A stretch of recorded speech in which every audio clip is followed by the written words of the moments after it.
Hello students, आज हम आपकी क्लास 6 की English book a pact with the sun का चैप्टर 3 द शेफर्ड ट्रेजर का क्वेश्चन आंसर उसके डिटेल्ड एक्सप्लेनेशन के साथ सॉल्व करेंगे।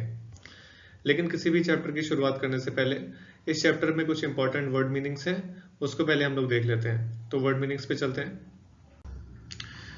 Important word meanings of chapter जो है, सबसे फर्स्ट आपका वर्ड है डिसगाइज्ड। डिसगाइज्ड का मतलब होता है टू चेंज वंस अपीयरेंस, यानी कि अपना भेष बदलने को डिसगाइज्ड कहते हैं। सेकंड वर्ड है आपका म्यूल। म्यूल मतलब कि खच्चर होता है, यानी कि जो गधे और हॉर्स का जो मिक्स होता है ब्रीड, उसको म्यूल कहते हैं। थर्ड वर्ड है आपका विजडम। विजडम का मतलब होता है quality of having experience, knowledge and good judgement, यानी कि किसी के अंदर वो खासियत जो उसके एक्सपीरियंस से आती है, उसकी नॉलेज से और उसके सही फैसले लेने से आती है, उसको विजडम उसकी कहते हैं। फोर्थ वर्ड है आपका dignity. Quality of a person that makes him deserving of respect. Dignity मतलब कि व्यक्ति की वो क्वालिटी जिसकी वजह से उसको समाज में रिस्पेक्ट मिलती है, इज्जत मिलती है। फिफ्थ होता है आपका चेस्ट। चेस्ट यहाँ पे इस चैप्टर में उसका मीनिंग है अ लार्ज स्ट्रॉन्ग बॉक्स, यानी एक मजबूत बड़ा बॉक्स। उसके बाद सिक्स्थ वर्ड है आपका समंड। समंड मतलब कि बुलाना, मतलब कि ऑर्डर टू बी प्रेजेंट, यानी कि कोई हायर अथॉरिटी आपको कभी भी बुलाती है तो उसको समंड कहते हैं। सेवेंथ जो आपका वर्ड है ह्यूमिलिटी, तो इसका आंसर होगा तो क्वालिटी और स्टेट ऑफ बीइंग हम्बल, यानी कि किसी व्यक्ति की ऐसी क्वालिटी जो मतलब अपने आप को कोई दूसरों को बराबर समझे, अपने आप को कोई ऊंचा ना समझे। एट्थ वर्ड आपका मजेस्टी। मजेस्टी यानी कि रॉयल पावर, मतलब कभी भी ये जो मजेस्टी वर्ड यूज होता है वो किंग्स या क्वींस के लिए यूज होता है। अब सीधे हम लोग क्वेश्चन आंसर्स पे चलते हैं। क्वेश्चन वन है आपका the shepherd had not been to school because, यानी कि शेफर्ड कभी स्कूल क्यों नहीं गया था। तो यहाँ पे आपके तीन ऑप्शंस दिए हैं जिसमें से हमको सही ऑप्शन चूज करना है। फर्स्ट ऑप्शन आपका ही वॉज वेरी पुअर, यानी क्योंकि वो बहुत गरीब था। सेकंड है आपका there were very few schools in those days, यानी उन दिनों बहुत कम स्कूल हुआ करते थे। थर्ड आपका है he was not interested in studies, यानी उसको पढ़ने लिखने की कोई भी इच्छा नहीं थी। तो इसका करेक्ट आंसर क्या हो जाएगा आपका the shepherd did not go to school because there were very few schools in those days, यानी कि उन दिनों बहुत कम स्कूल हुआ करते थे जिसकी वजह से शेफर्ड स्कूल नहीं जा पाया था।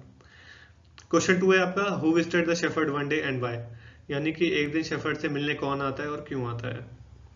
इसका करेक्ट आंसर हो जाएगा आपका the king disguised as the shepherd riding on a mule visited the shepherd one day, यानी कि जो राजा होता है वो अपना भेष बदल करके एक शेफर्ड बन करके एक खच्चर पे बैठ करके आता है किससे मिलने, शेफर्ड से।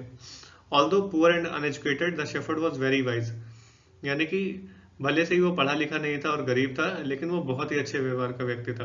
And understood people's sorrow and trouble and help them face them with courage and common sense, यानी कि वो लोगों के दुखों को और उनकी परेशानी को समझता था और लोगों की मदद करता था उन दुखों को परेशानियों को फेस करने के लिए उनकी हिम्मत और उनके सूझबूझ से। The king heard about him and therefore wanted to meet the shepherd who had become so famous for his wisdom and friendly nature among the common people। तो राजा मतलब कि वो जो आपका शेफर्ड है वो काफी ज्यादा फेमस हो गया होता है अपनी विजडम और अपने फ्रेंडली नेचर की वजह से।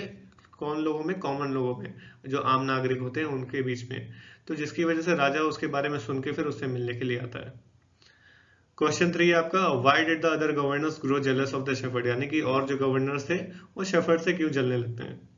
तो इसका आंसर हो जाएगा आपका the other governors grew jealous of the shepherd because although he rose to power and dignity he remained as humble as ever, यानी कि जो और जो गवर्नर्स होते हैं वो इसलिए शेफर्ड से जलने लगते हैं कि क्योंकि उसके पास जो पावर आ जाती है और उसको जो डिग्निटी यानी कि मान सम्मान जो मिलने लगता है, उसके बावजूद वो पहले ही की तरह लोगों के प्रति दयावान होता है और अच्छे से उनसे व्यवहार करता है।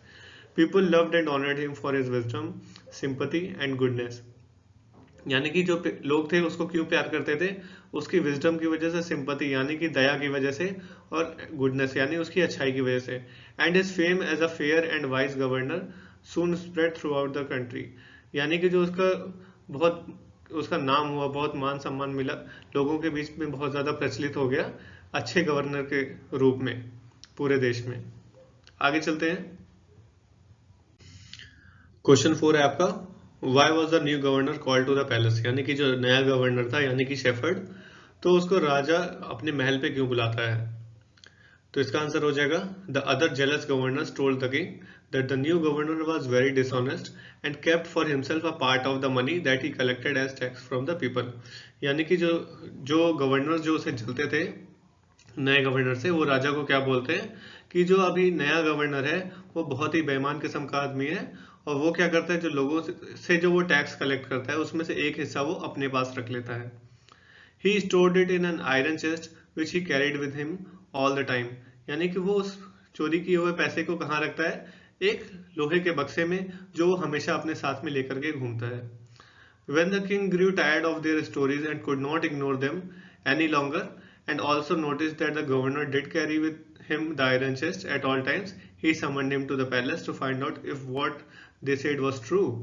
यानी कि फिर जब राजा इन लोग की कहानियां, जो गवर्नर्स हैं जेलस गवर्नर्स, उनकी कहानियां सुन सुन करके जब परेशान हो जाता है, और उसको साथ में ये भी पता चलता है कि जो नया गवर्नर है वो अपने साथ एक आयरन चेस्ट यानी लोहे का बक्सा लेकर के वो जाता है कहीं भी, तो फिर उसकी सच्चाई जानने के लिए कि क्या सच में वो ऐसा कर रहा है, क्या वो सच में डिसऑनेस्ट है, बेईमान है, वो जानने के लिए फिर राजा उसको महल पे बुलाता है। नेक्स्ट क्वेश्चन है आपका, Why was everyone delighted to see the iron chest on the camel's back? यानी ऊंट की पीठ पे जो आयरन चेस्ट लोहे का बक्सा रखा रहता है, उसको देखने के लिए सब लोग क्यों बहुत उत्सुक होते हैं, बहुत ज्यादा बेसब्री से उसको खुलने का उसका इंतजार कर रहे होते हैं। आंसर इसका होगा आपका Everyone was delighted to see the iron chest fastened securely behind him on the camel's back because the councillors had warned the king that he was dishonest। यानी कि सबको इसलिए जो आयरन चेस्ट है जो ऊंट की पीठ पे बंधा हुआ रहता है उसके खुलने का इंतजार करता है, क्योंकि जो काउंसलर्स होते हैं उन्होंने राजा को पहले से वार्न किया रहता है कि जो नया गवर्नर है वो बेईमान है और सारा खजाना उसने उस आयरन चेस्ट में छुपा करके रखा है। Counsellors had warned the king that he was dishonest and stored all the treasure that he collected in the iron chest. ठीक है, they were convinced that now that he had brought the iron chest with him, it would be opened and his dishonesty would be revealed to the king।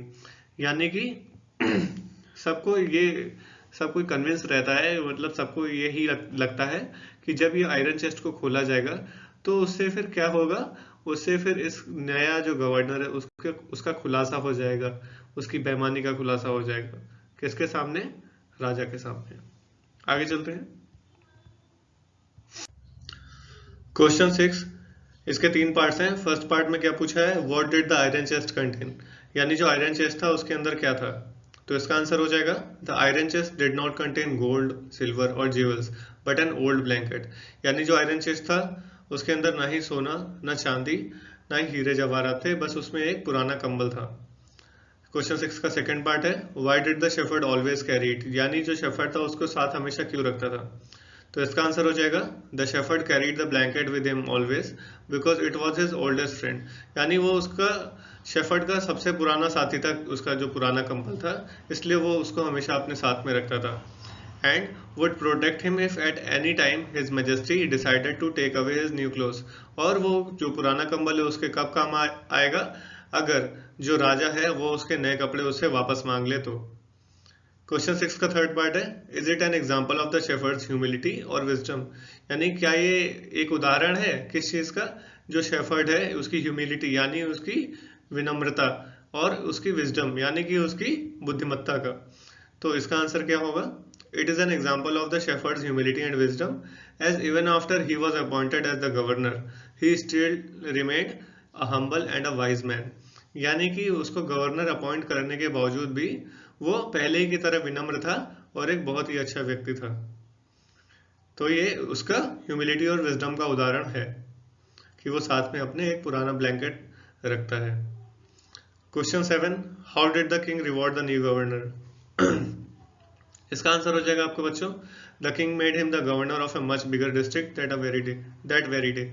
यानी कि governor जो king है उसको एक बड़े राज्य का गवर्नर बना देता है उसी दिन, जिस दिन उसका जो आयरन चेस्ट है उसको खुलवा करके चेक करा जाता है। इसी के साथ हमारा चैप्टर कंप्लीट होता है। आशा करता हूँ आपको क्वेश्चन आंसर के जो एक्सप्लेनेशन हो, आपके समझ आए होंगे। अगर आपको वीडियो अच्छा लगा है तो आप इस वीडियो को लाइक कर सकते हैं, हमारे चैनल को सब्सक्राइब कर सकते हैं। क्लास 1 to 10 के सभी सब्जेक्ट्स के यहाँ पे क्वेश्चन आंसर सॉल्यूशन और सब्जेक्ट्स के आपको यहाँ पे चैप्टर के एक्सप्लेनेशन भी यहाँ पे अवेलेबल कराए जाएंगे। धन्यवाद, जय हिंद।